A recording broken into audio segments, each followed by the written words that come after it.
Welcome to The Pie. I'm your host, Tess Vigland. Economists are always talking about the pie, how it grows and shrinks, how it's sliced, who gets the biggest share. In this show, we're talking about the most pressing matters of the day seen through the lens of economics. The Pie is a production of the University of Chicago's Becker-Friedman Institute for Economics. And in this episode, we're looking at what motivates us at work. Where do we find meaning in what we do for a living? What steps can employers take to make sure we feel that way, that our work does have meaning? And what effect can all that have on the bottom line of both the company and their employees? Our guest today can provide some answers from a really interesting experiment that helped a set of workers to discover your purpose. That's DYP. So we're going to hear a little bit about that. But Virginia, why don't you introduce yourself first for us? Hi, Tess. Thank you for having me. I'm an assistant professor at the University of Chicago School of Business. All right. And just a reminder to everybody out there that you can now find us on YouTube. Search for Becker-Friedman Institute, and you'll find us here at The Pie. Okay, Virginia, let me ask you kind of to set the table for us here. How much of the working population struggles to find meaning in their work? Do we know? And why is that important? So that is a very interesting question. I wouldn't have exact percentages. Meaningful work, meaningful lives are difficult concepts even just to think about. One thing I'd say though is that the labor productivity has been stagnant for some time, going to single digits and even sometimes negative in all advanced economies. And so I think the struggle of thinking about motivation of work is a ever more relevant phenomenon. How have employers traditionally tried to compensate for that lack of meaning? Like the big one I would assume is pay, right? They compensate with compensation and other non-monetary incentives. How does that work generally? Yeah, no, indeed. If you think about it, a textbook solution is usually for firms to provide monetary incentives aimed at compensating for the cost of effort. And the underlying assumption is that there is an alignment problem between the worker interest and the principal or the firm interest, in the sense that the worker wants to slack and the firm wants the worker to produce. And so usually the traditional approach has been to provide monetary incentives. More recently, there's also been an increase in sources of non-monetary motivation, but still rooted in extrinsic factors like the mission of the company, the identity. So non-monetary factors usually associated and all kind of aimed at compensating workers for their efforts. That's the basic premise behind all sorts of all these type of incentives. Right. So why do you think employees feel this way, right? If monetary incentives aren't forging this connection to the work itself, what does that mean? Why do we need meaning in our work? Yes, so basically this is really how we got started in this project, which is the idea that workers and in general people care about a sense of personal significance and fulfillment in their own lives. Usually we use that type of terminology when thinking about personal lives and not necessarily work. But when you think about it, we spend most of our waking time at work. And so thinking about meaning at work can actually be something that can shape significantly individuals' lives just by the sheer amount of hours that we spend at the workplace. Well, let's get into your experiment, which I found absolutely fascinating. This is a randomized control trial involving nearly 3,000 white-collar employees. Tell us about what this trial involved, and then later on we'll get to your findings, but kind of describe it for us. What did all these employees experience? Yes, absolutely. So this is in collaboration with a large multinational company that importantly had been running and designing this program already for some years before we actually came in and with the idea of trying to understand its impacts and implementing this randomized control trial. The key population for our study is going to be the entry level or the employees at the kind of bottom of the hierarchy. Importantly, we actually ran the intervention across 14 different countries. So it's a wide variety of settings, but the workforce is all at the entry level. Now, a key principle for this, for also the partnership to work out, was for the researchers to have the minimum impact in the working of the firm. And so we actually, the only thing that we did to discipline the process and did an RCT is to randomize who actually got first the invitation to this workshop. And I'm happy to tell you much more about what this workshop is about. But the kind of the researcher involvement was minimal, and in the sense that all we did was to have a set of randomized list of employees that would receive first the invitation. It is very minimal, and it disrupted operations minimally, also because in any case there was not space for everybody to do the workshop at the same time. In fact, it requires one day outside of work, and so it was staggered. The rollout was already staggered before we started. And so all we did was just to use a computer to determine who actually got the invitation first. All right. So a randomized group of employees gets this invitation. What is the invitation to? What is this day-long experiment? Let me tell you a bit more about the workshop. So this intervention is a one-day in-person workshop, but is actually grounded on also a day of pre-work that you do individually before showing up for the workshop. The key idea is to have a structured, reflective process based on storytelling that helps employees uncover and pursue their personal purpose at work. Now, how this is done? So this is engineered by small group discussions of 4 to 5 workers with a facilitator, which was internal by the firm and has been trained to run this workshop. And is structured around 4 key stories that you tell in these small group discussions. By reflecting on these experiences, the idea is that participants gain insights in their life purpose and how it has been shaped by their past experiences. Now, there are 4 key stories that are discussed. The first one is, as a child, what did you love? What brought you alive? The second story is what was kind of turning pain into purpose, so your challenge. Then you look at your success story, so a time where you particularly shine. And finally, what sparks your interest, so what makes you tick today. The idea is you bring actually a personal anecdote, so it's really shaped by your past experiences. You discuss in groups, and at the end of the workshop, you try to find a through thread, something that connects all these stories together, and that somehow can help you understand what really motivates you in life and at work. So is this a situation, I know you said that they go into groups and have a discussion, but are they also writing anything? Are there some essays to look back on, anything like that? Yes, so especially the pre-work, there are some initial readings that are kind of aimed to be inspirational readings. And in particular, you are asked to even write at the start, to think about and write at the start these stories. During the workshop itself, you do have a workbook that you can use for notes. And the important thing is that the last part of the session, and that's really what is kind of used to bring the purpose alive, is you try to arrive at a single sentence, which they call purpose statement, that should summarize in a kind of short, snappy but personal way what you learned from this experience. And maybe I can even give you an example from the firm. Yes, please. Because I think that could make it more concrete. So in particular, this was a senior manager, and his purpose statement is to be a firework artist. Now, how did he explain that? So he loved fireworks as a child. They thought they looked amazing, but they looked even more amazing when they are together.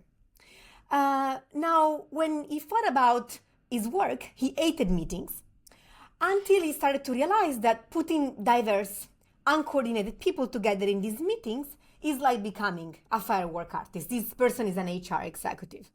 And so this alignment came with the recognition that the beauty of fireworks arose from coordinating many individual explosions, and this idea is something that he can bring day to day in his work as a human resource management, whose success really depends on the ability to coordinate the creativity of many employees.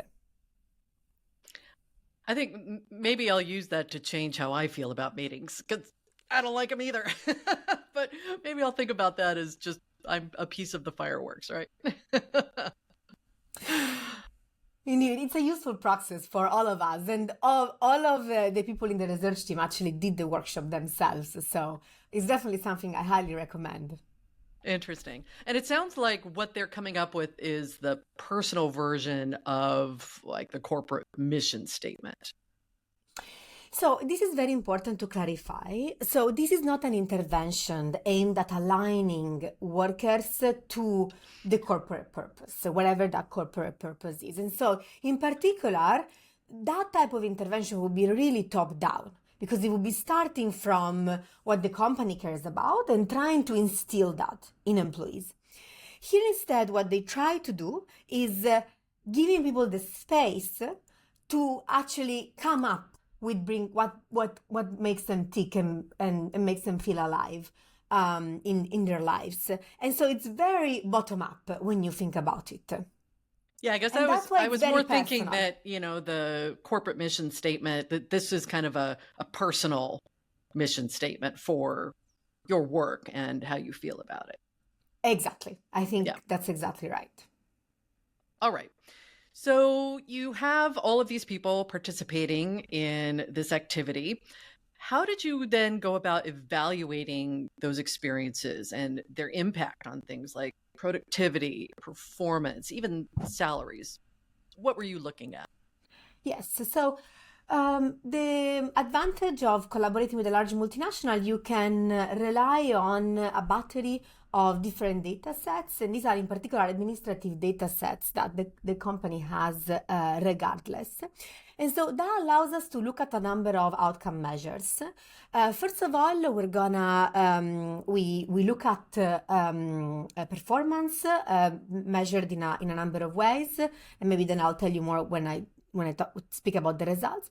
We're also then going to look at actually movements and whether that is like in terms of worker exit, so outside of the firm, or lateral moves within the company. On top of that, we also designed our own survey, and this is really to measure meaning, or at least workers' sense of meaning, and then other aspects such as team collaboration and subjective well-being. So this is going to be through self-reported survey data. All right. Well, let's get to those findings. How did these interventions affect performance, both for high achievers and lower performers? Yes. So let me start with the kind of headline findings, which is that we find an increase in performance, and in particular, what we're really finding is that there is a decrease in the people at the bottom of the performance score. And in particular, what we find is that people that were bottom performers move to the mid performer, or like the standard performance brackets. And that's a reduction of around 5 percentage points. Overall, this results in a 20% increase in bonus, and so they're also getting a financial reward for it. So overall, there is this effect on performance, and it is really concentrated for people that are at the bottom of the distribution.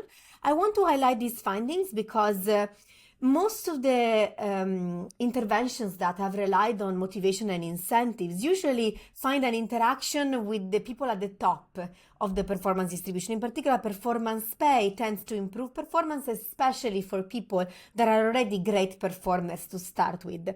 Well, instead, what we document with this intervention is actually something that seems to operate very much for people that are, if anything, struggling in terms of their performance in the organization. And so that sets it apart from the more usual approaches that we described at the beginning.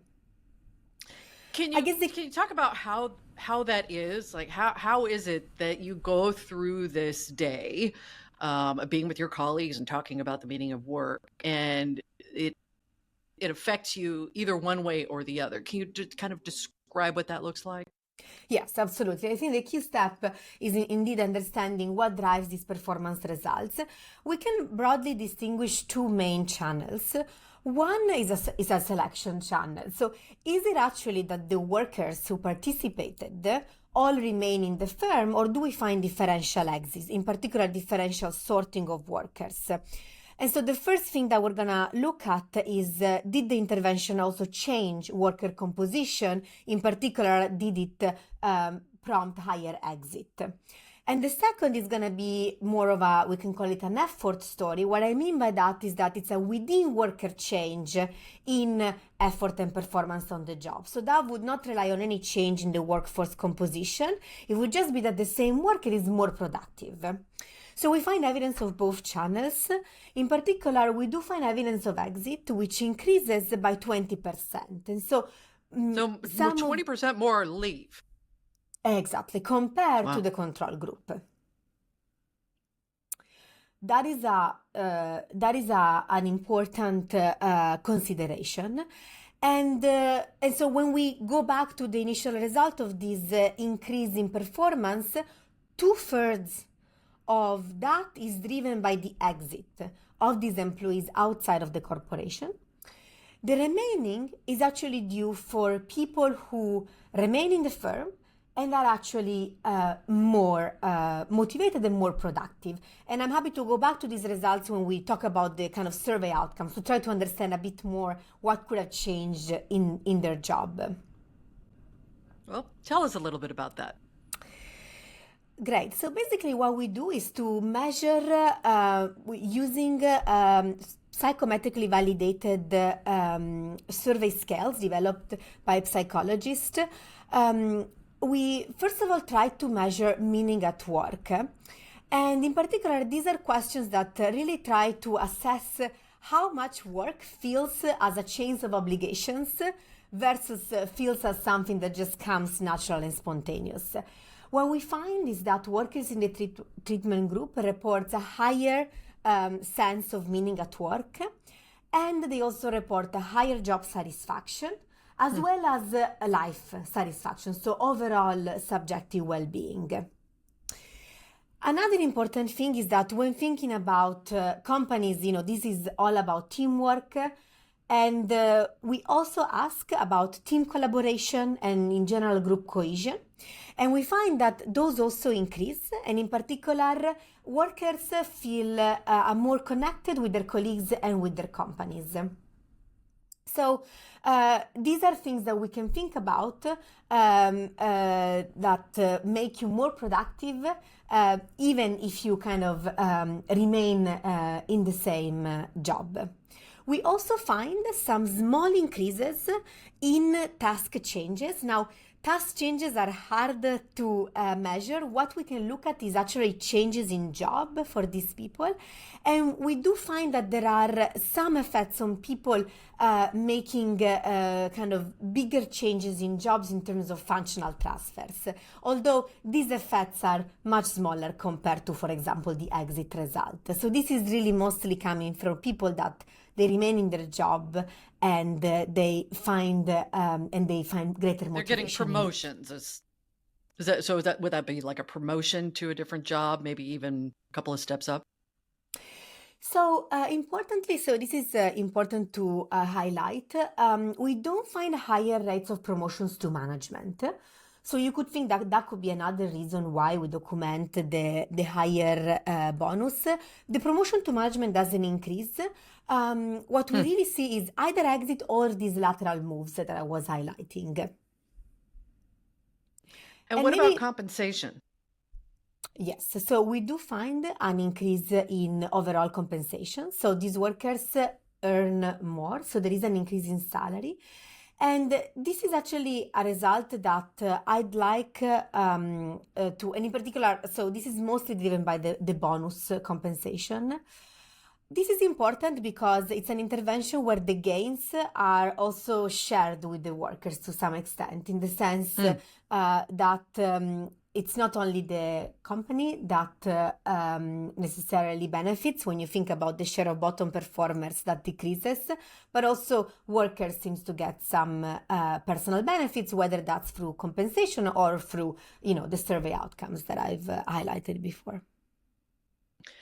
Do you see differences between men and women in terms of both how they experienced this and what it meant for their performance? Yes. So we do find differences in gender, and a way to think about it is actually this type of intervention is something that helps prioritize own underlying preferences. Now, gender is probably one of the most common examples of social identity that may conflict with personal preferences and actually dictates how men and women might behave differently at work and in the jobs that they do. And so that's why we wanted to look at gender, and in particular with the question, can the intervention allow workers to overcome gender norms? We find evidence in 2 dimensions of this. First of all, we asked in the survey about job priorities. And what we find is that after the intervention, men and women are more similar in terms of the job priorities that they say. So in terms of what they say it's important for them at work. You could think of things like prestige or having an interesting work. And on the second front, so this is all about this is the survey outcomes, but we find some tangible outcomes on a behavior, and in particular parental leave. So what we find is that after the intervention, the gender gap in parental leave narrows, and in particular this is driven by more men taking parental leave. Do you have any theories of why that would be? Is it, I mean, if you're feeling like you're finding more meaning in your work, how does that then lead you to take more parental leave? Yes. So this is something when you think about the intervention and the idea that you first of all try to think about meaningful lives and connecting it to your past experiences. And so when thinking about parental leave, and especially going back to what I was highlighting about gender norms, we might think that, this is actually borne out in the data. There is a big gender gap in parental leave. So mostly it's women who take out time with kids. And it's not necessarily the case, though, that fathers as well are not interested in spending their time with their kids. And so when thinking about an intervention that really tries to make you think about what motivates you in life, one of these reasons might be to be a good father. And interestingly, I want to share actually from some of the focus groups that we run, some of the people, and especially men, did mention that one of the key realization after the workshop was that a key motivation for them to do the job was to be a great father and provide for their kids, but their families. also their families. Yeah. Exactly. That's fascinating. So you have this workshop where you're asking people to kind of go deep on what their priorities are, why they do what they do, what's important to them. And lo and behold, some of the men are like, yeah, maybe I need to spend more time with my newborn. And just one last thing on this, we ask work-life balance. That's one of the job characteristics that we ask. And the importance of that actually decreases for both gender in terms of the job rank, the job priorities. And you think that actually makes sense because this is an intervention that actually tries to not make you think separately between work and life.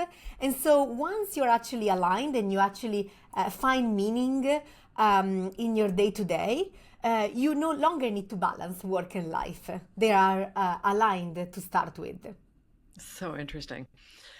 So what do these results mean for companies, for the employer? What's the cost benefit analysis here of providing something like this Discover Your Purpose program? Yes, so this workshop is costly, especially in terms of the time spent outside of work, in the sense that you do spend 2 days, basically one because of the pre-work and one because of the in-person workshop. So it's mainly about the kind of this human time cost.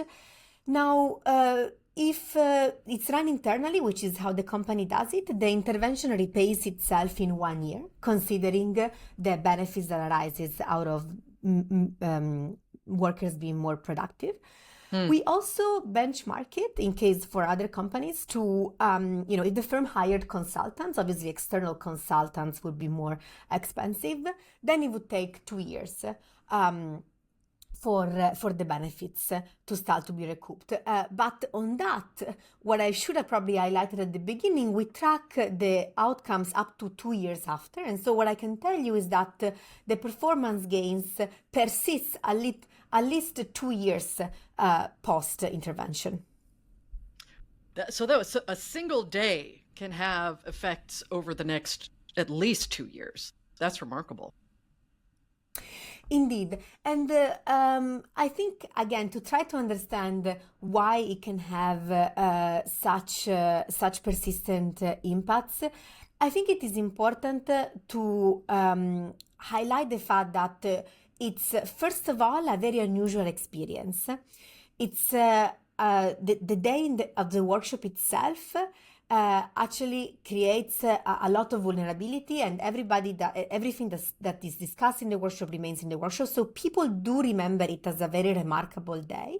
It's not something that they do usually in companies, and it's very different from traditional team bonding exercises. And the second thing I'd say to that is the purpose statement seems to be important. So having this sentence that you can somehow carry around, and people do use it. We actually ask people, do you write it down? And one of the most common answers is that people use it as their screensaver for their phone. So imagine how often you look at your phone. Indeed. And so I think that can actually give you a sense of that you have this constant reminder of a particularly unique and memorable experience. I don't know if the audience can hear, but there's a dog next door who apparently is all in on this and agreeing with everything that you're saying. So dogs need meaning too. They do, especially in their work. So Virginia, if you were advising companies on employee engagement, coming up with a way for workers to find meaning in their work and thus increase their performance, what would you say to those companies? Yes. So that is always a tricky question when you go in the realm of actually being prescriptive in terms of the findings. The first thing I'll say is actually the importance of doing randomized control trials to evaluate and understand the mechanism behind these interventions. In particular, an interesting fact here is that we can actually compare what we would have found if we used observational data, because the company had been running these workshops before the RCT. And interestingly, the effects are completely opposite. So if anything, what we find is a decrease in exit and stronger effects for the higher performers. So exactly the opposite of the main results of the causal effects. And that is really because there is selection into who actually participates in this type of interventions. And so these are all positive results, even in the observational data. So the company did kind of have a sense that this kind of was important for their employees, but it knew it for the completely wrong reasons.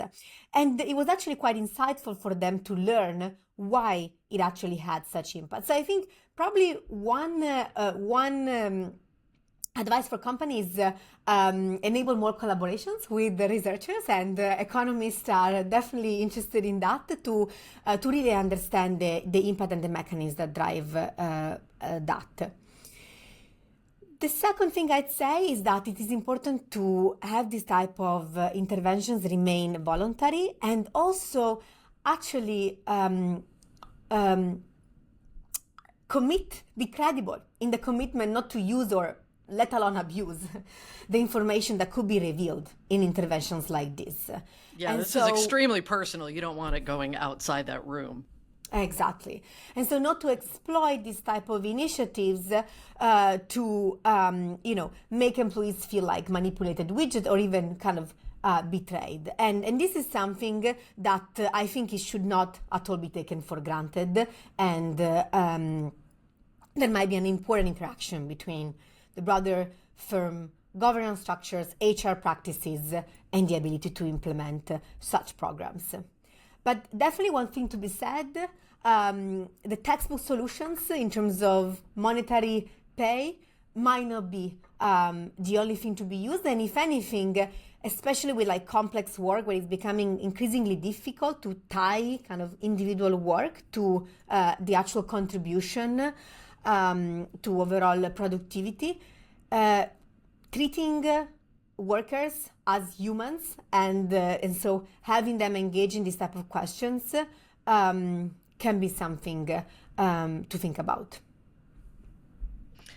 I feel like one thing that you're going to maybe want to do over the next couple of years is see how AI is affecting all of this, right? I think all of us are going to be really wondering what the meaning of our work is when a computer bot can do some of it. Indeed. And I think with the growth of Gen AI, especially for exactly this type of workforce, which is white collars, you might think that increased agency and voice become extremely important when you think that a machine can replace you in your work. One thing to be thought about is that this intervention enables workers to somehow become the principal of their own job, and so design their own job with the available resources that they have, or leaving the firm if they choose to do so. And so this is a type of intervention that increases human agency and can actually help workers feeling empowered, especially in times of disruptive changes and when maybe they have to think anyways what to do in the future, when faced, for example, with kind of technological changes that can affect the organization of work. We all know that's coming. All right. Absolutely fascinating. Love this topic. It's going to maybe make me think about some of those questions myself. All right. Virginia, are you ready for a lightning round? I hope so. Okay, here we go. What books are you reading right now, or would you recommend? Okay, so I'm very interested in biographies generally, and I just started reading Robert Caro's Power Broker. Also because I'm developing an interest in bureaucracies, and so it's an interesting read so far. Highly recommend. It's a long book though, over 1,000 pages, so only for the adventurers. All right, there we go. What course changed your life when you were a student? So that's actually an easy answer, but I don't know why. So it was the first lecture of Micro 101 in my undergraduate studies.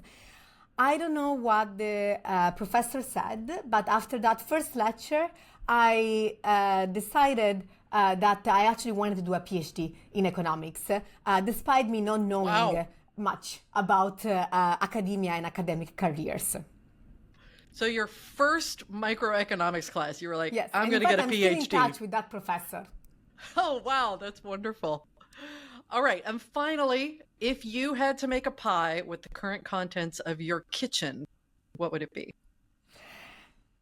So I always have berries because I like berries. And I love pancakes. I don't know if that counts because it's going to be probably blueberry pancakes. Blueberry pie. Well, I think we'll count that as a pie. I think that's fine. That's great. Yeah, I'll make the executive decision that counts as a pie. That's great. I can bring you some then. I would love that. Virginia, thank you so much for joining us on The Pie today. Thank you so much, Tess. This was a lot of fun.